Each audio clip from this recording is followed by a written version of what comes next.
What's up, everyone? We're out here on the strip, and tonight I wanted to do something different. And instead of walking around and just capturing a bunch of different shots, I really wanted to take my time and go into more detail on how I capture my shots, and really to help out anybody with these older Nikon cameras, these entry-level cameras, because these cameras are more than capable of taking some amazing photos. And that's the reason I started this channel, was to really help out up-and-coming photographers that either don't know how powerful these cameras are, how underrated they are, and just to let them know, like, hey, you could create some, not only make money, but create some really amazing photos with these cameras. And the first thing I wanted to talk about is with the LCD screen on these older Nikon cameras. And right now I'm using the Nikon D5600. One thing with this camera is when you're in live view, like, you could change your shutter speed. I could go from 3/20th all the way down to 10-second exposure, and the screen doesn't changes. It's not like a mirrorless camera where it previews the image and you know exactly what you're gonna get. With these cameras, it's not like that. So you could mess around with the shutter speed, nothing's gonna change. So really what you want to do here in this situation is you're really going to depend on your exposure meter. It's going to be this thing right here. Focus. This right here. That's your exposure meter. So right now it's clipping all the way to the top, which means that I'm overexposed. So right now I have to lower my shutter speed until that comes down to the middle. So right there, a 1-second exposure at f6.3 ISO 100 is a properly exposed image. So if you were ever wondering why your image didn't change, even though you're moving your shutter speed up and down, just know that you're gonna have to rely on the exposure meter to help you properly expose your image.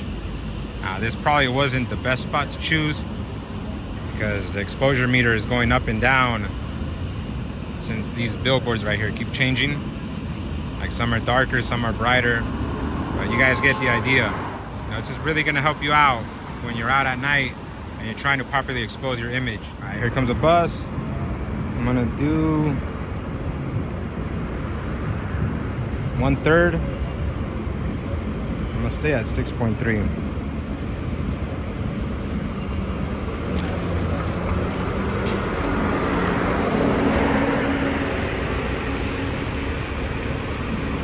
That's dope. And I'm such a big fan of these light trails compared to the skinny light trails that you get like at a 5-second or 10-second exposure. I've never really been a big fan of those, because when you capture a shot, a long exposure, a light trail, 1/3, 1/5, like, you create a very unique light trail, because not only is it capturing the light trail, but it's capturing the frame of the bus. If you look at the back, you can see how even the wheels are still in the shot, but the front part is turning into a light trail. I love that effect, that cool transformation from the bus into a light trail. That's why I would rather get these light trails out here on the street at 1/3, 1/5. Now, if it's me creating my own light trail, then I'll do a 15-second, a 20-second exposure, because I'm in control of that light trail. Like this shot right here, that's a 15-second exposure, but it doesn't look how a 15-second exposure would look out here, because of the speed of the vehicles. That really changes how that light trail is gonna look. But I'll do another video on that later on. Here comes a bus. I'm at 1/3 f6.3.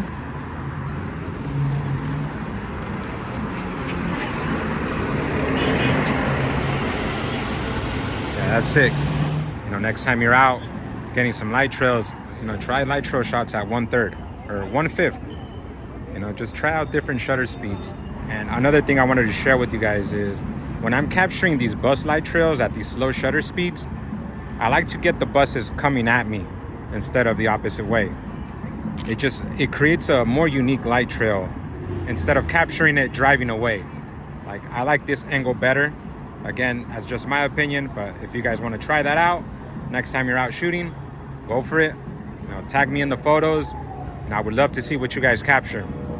So that's gonna be it for this video. You know, it was a quick one, but I want to do more videos like this where, you know, instead of just going around shooting random things, I really want to go in depth and explain more of the process.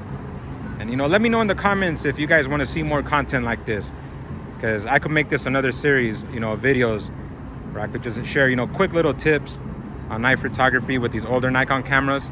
But again, let me know in the comments if you want to see more content like this. And like I always say, you know, it doesn't matter what camera you have.